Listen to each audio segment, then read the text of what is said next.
Star Trek fans, and welcome to my review of Star Trek VIII-First Contact. So, the basic plot of Star Trek VIII, and I'm going to read it off IMDb because it's just much easier. So, the plot of Star Trek VIII is Borg go back in time intent on preventing Earth's first contact with an alien species. Captain Picard and his crew pursue them to ensure that Zephram Cochrane makes his maiden flight, reaching warp speed, and that is essentially the plot of Star Trek VIII. So, Star Trek VIII, this one, a lot of people really like it, and it's often sort of praised as being the best of the Next Generation films. I mean, I haven't seen the last two films, but I think, yeah, credit where it's due. This film is pretty good. I really thought it was a much better film than Generations. I thought, because Star Trek Generations was a very confused film. It didn't really know what it wanted to do. It was trying to do too much. It failed to let go of the original crew, and it didn't make enough time to develop the new crew.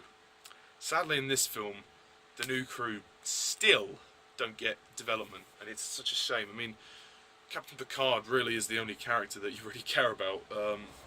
All the other characters are useless to an unprecedented degree.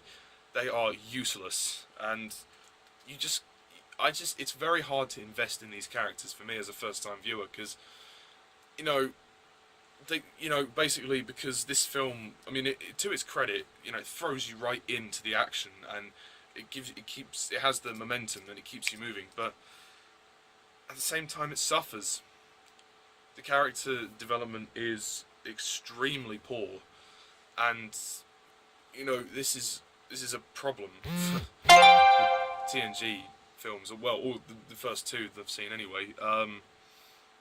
I still think that the crew needed much more development. The problem is, there's no camaraderie between them. They're not a team, they don't work together as a team.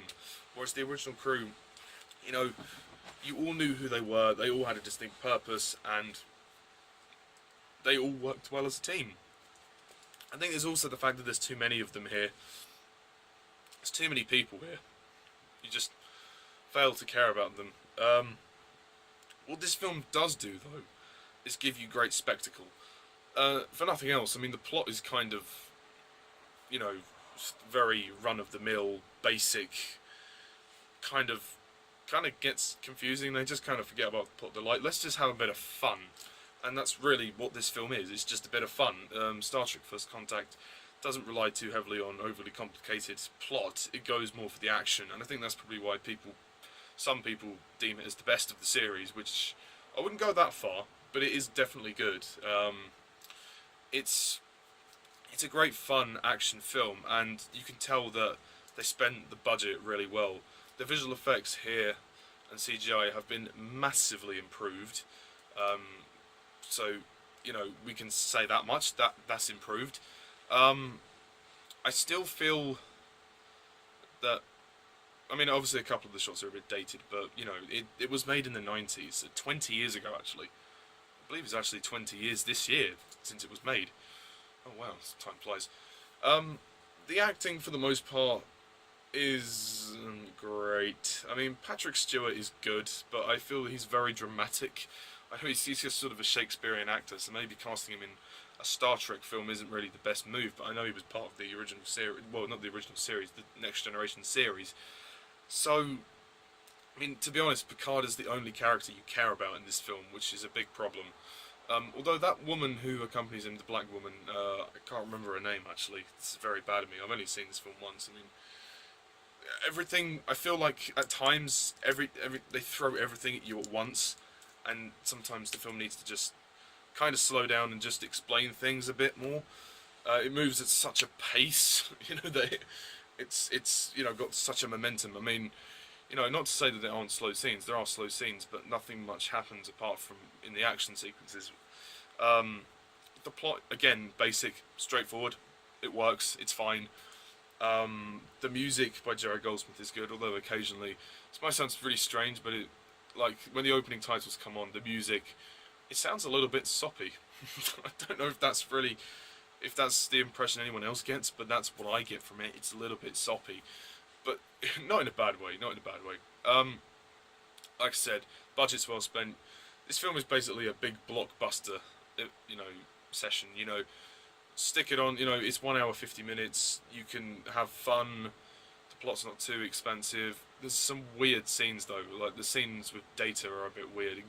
Again, the Data subplot about the emotional chip. I mean, it's not as focused on here as much as Generations, but it's not really necessary. I mean, Data's pretty much captured for most of the film, so he's not as annoying as he was in the previous film, but he's there. And the woman that plays the Borg Queen, she's alright, I guess. I mean, there's a weird scene when her and Data kiss, so I didn't really get that. But yeah, and I think the pace of the film is good. It's moves much quicker than Generations. I mean, it certainly knows what it wants to be, and it has fun with it. The direction by, I think, what's his name, Jonathon Frakes. It's fine. It's solid. I mean, it's decent enough. You know, he directs the film with a sense of bravado, a sense of fun. Can't say that it's going to go down as the best of the series, or I can't say that he's going to go down as the best director of the series, but it's certainly good fun, and it definitely makes up for the kind of the bizarre, all the elements of the previous film, and you know how it tried to hang on to the original crew, but then it tried to put the new crew in, and then all of the stuff with the Nexus. You know, it's moving away from that. It's trying to forget about that and just have fun with itself, and that's really all you can ask of it, and it does a good job. The production design, I think, is great. I think it's, out of the films I've seen, it's probably, well, up to this point, in terms of the original film series, it's the most impressive in terms of production design. It looks like the budget was well spent, even though Wrath of Khan does look impressive for the budget.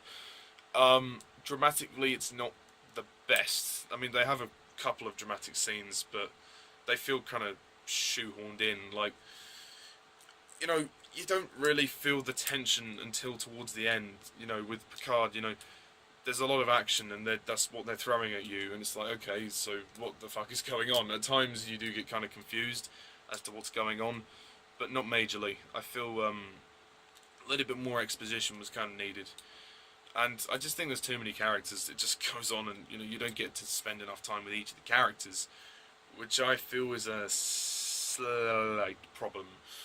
But you know, what can you do? And yeah, so the music by Jerry Goldsmith is good. Nice to hear the original Star Trek theme from the motion picture in at the end of this film. Nice little thing to link some of the films together. I mean, this film allows itself to have a bit more fun. It's not forcing itself to connect with the other films, which is good. It's its own thing, which is what Generations should have been. Generations should have been its own film, but it tried to link itself to the original 6 films, but it just ended up being a bit of a mess, to be honest. This is less of a mess.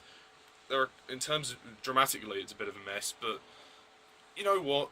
You have to go into this one with the mindset that it's just a fun romp with not much character development, some good action. The Borg, I actually have to say, I quite like the Borg. I mean, they're definitely not the best Star Trek aliens, but they are good. I mean, I think the design on them looks fantastic, and they do look very scary. I mean, they do, like, obviously similar to like a cyborg. Obviously, you know, them called the Borg, so it kind of makes sense. But yeah, just have a laugh, have fun with it, have fun with it. That's all you can do up to this point.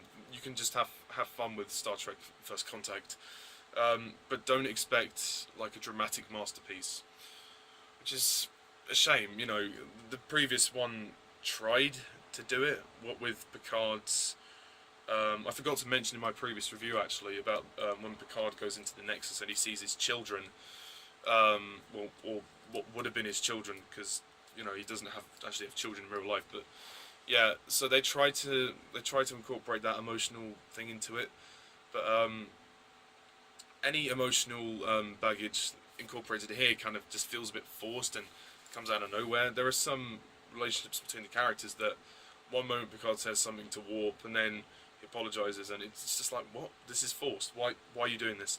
Just a couple of out-of-place dramatic moments, or moments that needed a bit more of an edge. Like, you don't feel really much tension until the end of the film, really. And you know, you have that guy who sort of helps them. He's the one that they say, oh, you know, there's a statue of you in the future. I don't really get the point of that character. I can't remember his name for the life of me.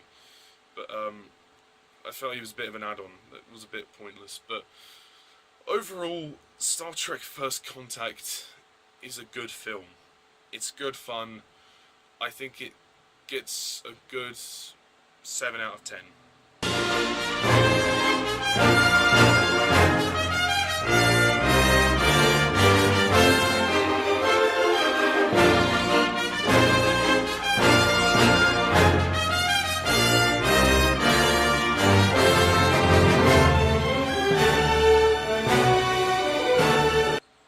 It's nothing special, but it's definitely